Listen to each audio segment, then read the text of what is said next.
Battle to the heavens की पिछले episode में हमने देखा था लिटिल फेरी डॉक्टर के पॉइजन बैरियर से टकराने के बाद बहुत सारे प्रोटेक्टर मारे जाते हैं। वही जब king high little fairy doctor के पॉइजन के कांटेक्ट में आता है वो भी काफी ज्यादा इंजर्ड होता है। पर तियान हाजुनजी के सजेशन के बाद वो लोग वहाँ से भागने लगते हैं। जैसे ही तीनों आइस बैरियर पार करने वाले थे वैसे ही वहाँ पर बिंग जुनजी की एंट्री होती है। बिंग जुनजी के ऊपर लिटिल फेरी डॉक्टर हमला करती है पर उसके हमले को बिंग जुनजी एब्सॉर्ब कर लेता है। अब आगे एपिसोड स्टार्ट होती है। लिटिल फेरी डॉक्टर के पॉइजन के छोटे से अमाउंट को पाने के बाद ये बिंग जुनजी उसके बॉडी में काफी अच्छे चेंजेस आने लगते हैं। पता चलता है ये भी एक वॉफल पॉइजन बॉडी कैरी करता है और लिटिल फेरी डॉक्टर का पॉइजन इसके लिए एक टॉनिक की तरह साबित हो रहा है। हंसने लगता है, कहता है मुझे समझ में आ गया कि तुम्हारी पॉइजन सबसे प्योरेस्ट फॉर्म ऑफ पॉइजन है और एक बार जो मैं इसको एब्सॉर्ब कर रहा हूँ मुझे मन कर रहा है कि मैं बस इसको एब्सॉर्ब करता ही जाऊँ। उसी के साथ बिंग जुनजी की वॉफल पॉइजन बॉडी इरप्ट होती है। सभी लोगों को समझ में भी आ जाता है कि ये बिंग जुनजी एक वॉफल पॉइजन बॉडी कैरी करता है और यही रीजन है कि ice river valley little fairy doctor के हाथों के पीछे क्यों पड़ा हुआ था। बिंग जुनजी अपने एविल फॉर्म में आ गया है। कह रहा है इस वर्ल्ड में दो तरह के वॉफल पॉइजन बॉडी होते हैं, एक जो नेचुरली इवॉल्व होता है और एक जिसे क्रिएट किया जाता है। मेरा बॉडी क्रिएटेड है, इसी वजह से इसमें फ्लॉज हैं, पर अब जबकि मुझे पॉइजन का एक प्योरेस्ट फॉर्म का भंडार मिल गया है मैं अपने इन फ्लॉज को ठीक कर लूंगा। मेरी इस आर्टिफिशियल वॉफल पॉइजन बॉडी की सारी कमी खत्म हो जाएगी जिसके बाद मेरी बॉडी सबसे परफेक्ट बॉडी बन जाएगी और इसके लिए बस मुझे तुम्हें हासिल करना है। कहते हुए जो से हंसने लगता है उसके अंदर से खतरनाक पावरफुल पॉइजन एनर्जी निकलने लगती है। इसी के साथ इसके बॉडी की जो पॉइजन थी वो देखते ही देखते दो खतरनाक ड्रैगन्स में कन्वर्ट हो जाती है और वो ड्रैगन्स को वो लिटिल फेरी डॉक्टर और तियान हाजुनजी के ऊपर अटैक करवा देता है। लिटिल फेरी डॉक्टर तियान हाजुनजी अपनी ताकत लगाकर उस ड्रैगन को रोकने की कोशिश करते हैं पर दोनों की ताकत मिला के भी वो लोग ड्रैगन को रोक नहीं पाते हैं। इसी वजह से वो लोग जल्दी से वहाँ से भागने लगते हैं। ड्रैगन उनका तेजी से पीछा करने लगता है। शेयन वहाँ से भाग रहा है पर इन ड्रैगन्स की रफ्तार उनसे ज्यादा तेज है, इसीलिए तियान हाजुनजी और लिटिल फेरी डॉक्टर ड्रैगन्स को रोकने के लिए जाते हैं पर एक बार दोबारा वो ड्रैगन से हारते हैं और फिर से एक बार हेविली इंजर्ड हो जाते हैं। दोनों ड्रैगन लिटिल फेरी डॉक्टर और तियान हाजुनजी को पूरी तरह से बिजी कर दिया है। वही शेयन बगल में अपने एक्सटर्मिनेशन एंग्री बुद्धा लोटस को प्रिपेयर कर रहा है पर ये देखते ही बिंग जुनजी है वो एक और वैसा ही ड्रैगन प्रिपेयर करता है और उसको शेयन के ऊपर अटैक करवा देता है। तियान हाजुनजी और लिटिल फेरी डॉक्टर शेयन को बचा नहीं सकते हैं क्योंकि वो जो दो ड्रैगन्स है वो उन दोनों को ही जकड़ लिए हैं और शेयन की अपने में इतनी औकात नहीं है कि वो इन ड्रैगन्स को हरा दे जब तक इसका ये एंग्री बुद्धा लोटस तैयार ना हो जाए। शेयन जैसे तैसे अपने इस अटैक को कंप्लीट करता है और ड्रैगन के करीब आते ही उसको उसमें थ्रो करने वाला होता है पर तभी शेयन के सामने की स्पेस वाइब्रेट करने लगती है, डगमगाने लगती है। अचानक से हमें गोल्डन एनर्जी दिखाई देता है जिसके तुरंत बाद ही दो बहुत ही पावरफुल पर्सन्स वहाँ अपीयर होते हैं। उनमें से एक आते ही अपना हाथ झटकता है और ये जो तीनों ड्रैगन्स हैं एक झटके में वो राख बन जाते हैं। ये नजारा देखकर सभी लोग शॉक्ड हो जाते हैं लेकिन उसी के तुरंत बाद ही यहाँ का पूरा एटमोस्फेयर ही बदल जाता है। इस जगह पर एक प्योर हैप्पीनेस ऑरा फैल जाता है। फिर एक आवाज गूंजती है, अगर शेयन को चोट लगी तो समझ लेना आज आइस रिवर वैली इस सेंट्रल प्लेन से गायब हो जाएगा। फिर हमें उस जगह पर एक सुंदर सा पोर्टल खुलता हुआ दिखाई देता है। पोर्टल के अंदर से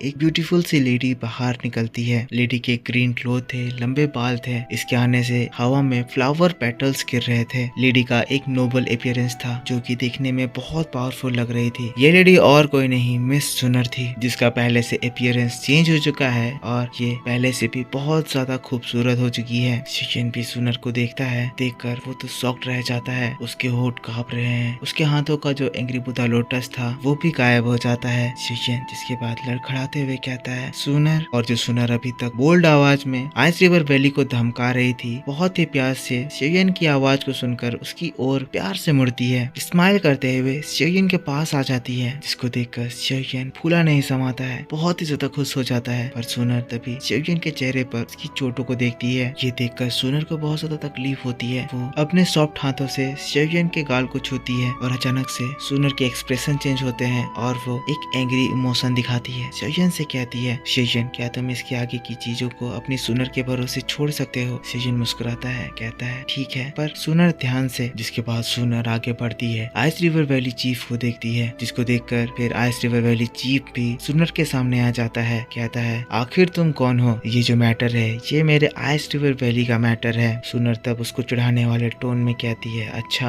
आइस रिवर वैली का मैटर है। बिंग जुनजी को भी सुनर का सरकाज़म समझ में आता है, जिसके बाद वो कहता है, यंग लेडी क्या ये आदमी तुम्हारा दोस्त है? अगर ऐसी बात है तो मैं इसके साथ मेरे पास्ट के मैटर को भूलने के लिए तैयार हूँ, पर उस लड़की के साथ जो वो वोफल पॉइजन लेडी है उसे मैं यहाँ से जाने नहीं दे सकता हूँ। पर इसकी बात को सुनकर किंग हाई कहता है, बिंग जुनजी ये तुम क्या बात कह रहे हो? मैंने तुम्हें बताया था ना कि इस चोयन को पकड़ने का ऑर्डर हमारे हॉल ऑफ सोल के चीफ ने दिया है। पर बिंग जुनजी उसको गुस्से में जवाब देता है, कहता है, अगर तुम्हें इसे पकड़ने की इतनी ही चाहत है तो तुम खुद इसको ट्राई क्यों नहीं करते हो? सुनर जिसके बाद लिटिल फेरी डॉक्टर को देखती है, जिसके बाद सामने की ओर एक बोल्ड आवाज में कहती है, तुम दोनों को एक दूसरे से फाइट करने की जरूरत नहीं है। रही बात तुम्हारे डिमांड्स की, तो मैं तुम्हें ये कहना चाहती हूँ, तुम्हारे पास 1 मिनट है, अपने लोगों को लो और यहाँ से निकलो। यहाँ से आज अपने लोगों के अलावा तुम किसी को नहीं ले जा पाओगे। पर सुनर की बात को सुनकर किंग हाई गुस्साता है, कहता है, एक यंगर जनरेशन होके हमारे सामने इतने एरोगेंट टोन से बात करने की तुम्हारी हिम्मत कैसे हो रही है? तुम्हें पता भी है कि तुम किससे बात करने की हिम्मत कर रहे हो? मैं हॉल ऑफ सोल का एल्डर हूँ और मुझसे इस तरह की बात करने की हिम्मत कोई भी नहीं करता है। लड़की, मैं तुम्हें फ्री की एक एडवाइस देना चाहता हूँ। ये लड़का हमारे हॉल ऑफ सोल का निशाना है। अगर तुम इसे बचाने की कोशिश करोगी तो इसका मतलब तुम हमारे हॉल ऑफ सोल को ऑफेंड करोगी, और चाहे तुम्हारा बैकग्राउंड कोई भी हो, तुम्हारा क्लैन हॉल ऑफ सोल को ऑफेंड नहीं करना चाहता होगा। पर ये बात को सुनकर सुनर के जो 2 एल्डर्स थे वो गुस्सा जाते हैं। किंग हाई की ओर चिल्लाते हुए कहते हैं, बेवकूफ, तुम्हारी इतनी हिम्मत कि तुम हमारे यंग मिस से ऐसे बात करो। फिर सुनर से कहते हैं, यंग मिस हमें कमांड दीजिए, अभी के अभी हम इन लोगों को डिस्ट्रॉय करके आपके कदमों में झुका देंगे। सुनर परमिशन देती है, जिसके बाद एक एल्डर किंग हाई को मारने के लिए जाता है और दूसरा एल्डर उस आइस रिवर वैली के चीफ को। फिर दोस्तों वहाँ पर एक भयंकर बैटल स्टार्ट हो जाती है। जो पहला एल्डर था वो किंग हाई को बुरी तरह से मारने लगता है, अपने आप का क्लोन भी कर सकता है, जिसकी वजह से किंग हाई को स्पेस में भागना पड़ता है। पर तभी दूसरा एल्डर आता है और बिंग जुनजी के सामने अपीयर हो जाता है। आने के साथ ही कहता है, मैंने सुना था कि आइस रिवर वैली चीफ एक वफुल पॉइजन बॉडी कैरी करते हैं और दाओ जोन के 3 स्टार लेवल पर हैं। मैं देखना चाहता हूँ कि वाकई में आप कितने ज्यादा ताकतवर हैं। इसकी ये बात को सुनकर बिंग जुनजी अपने पावर्स को एक्टिवेट करता है और मल्टीपल स्पीयर अटैक उस दूसरे एल्डर के ऊपर कर देता है। पर वो एल्डर पूरा शांत अपने हाथों में अपनी एनर्जी एक्टिवेट करता है और बिंग जुनजी के जो मल्टीपल स्पीयर्स थे वो हवा में ही रुक जाते हैं। एल्डर के बैरियर से टकराकर सेकेंड्स में ब्लास्ट हो जाते हैं। ये देखकर बिंग जुनजी पूरी ताकत लगाकर उस दूसरे एल्डर के ऊपर हमला करता है। पर फिर हम लोगों को पहले एल्डर के साइड में दिखाया जाता है, जो कि स्पेस से किंग हाई को पीट कर जमीन पर पटक दिया है। किंग हाई की हालत खराब हो गई है, उसे समझ में आ गया है कि ये इससे नहीं जीत सकता है। इसीलिए वो अपने प्रोटेक्टर से कहता है कि जल्दी से जाओ, हमें हमारे हॉल चीफ के ऑर्डर को फॉलो करना है, उस लड़की को पकड़ कर लाओ। सारे प्रोटेक्टर्स एक बार फिर से शोयन के चारों ओर फैल जाते हैं, एक फॉर्मेशन बनाते हैं। वहीं पहला एल्डर आता है और किंग हाई और बिंग हाउ दोनों को ही पीछे से एक जोरदार अटैक करता है। अब इधर हम लोग शोयन के साइड में देखते हैं, जो चारों ओर से ये लोग शोयन को घेर लिए हैं। शोयन अपनी तलवार को बाहर निकालता है, पर तभी सुनर शोयन से कहती है, शोयन प्लीज इसे मुझे करने दो। और फिर बहुत समय के बाद हम लोगों को सुनर की फाइट दिखाई जाती है। सुनर नजाकत के साथ आगे बढ़ती है, अपने हाथों को उठाती है, फिर उसके हाथों में एक गोल्डन फ्लेम एक्टिवेट होता है, जिसके एक्टिवेट होते ही उसके अगल बगल का आसमान क्रैक हो जाता है। देखते ही देखते वहाँ पर गोल्डन एनर्जी का बवंडर बन जाता है। और दोस्तों बस इसी बात के साथ बैटल टू द हेवंस का ये वीडियो इसी जगह खत्म हो जाता है। आई होप आपको ये वीडियो जरूर पसंद आया होगा। पसंद आया है तो इसके ऊपर एक लाइक जरूर कर देना। नेक्स्ट पार्ट बहुत ही ज्यादा इंटरेस्टिंग होगा, जो कि मैं आपको डिटेल में कल सुबह 7 बजे इसी चैनल पर एक्सप्लेन करके दिखाऊंगा। तो आपको अगर ये वीडियो पसंद आया है तो इसके ऊपर एक लाइक कर देना, कमेंट करके बताना वीडियो कैसा लगा। पिछला एपिसोड नहीं देखा है तो चैनल पर अपलोड कर दिया गया है, जाकर देख लेना। चैनल पर पहली बार वीडियो देख रहे हो तो चैनल को सब्सक्राइब करके बेल आइकन जरूर से ऑन कर लेना, क्योंकि मैं आपके लिए ऐसे इंटरेस्टिंग वीडियोस हमेशा लाता रहता हूँ। तो मिलता हूँ मैं आपसे नेक्स्ट वीडियो में, तब तक के लिए take care, bye bye and thanks for watching.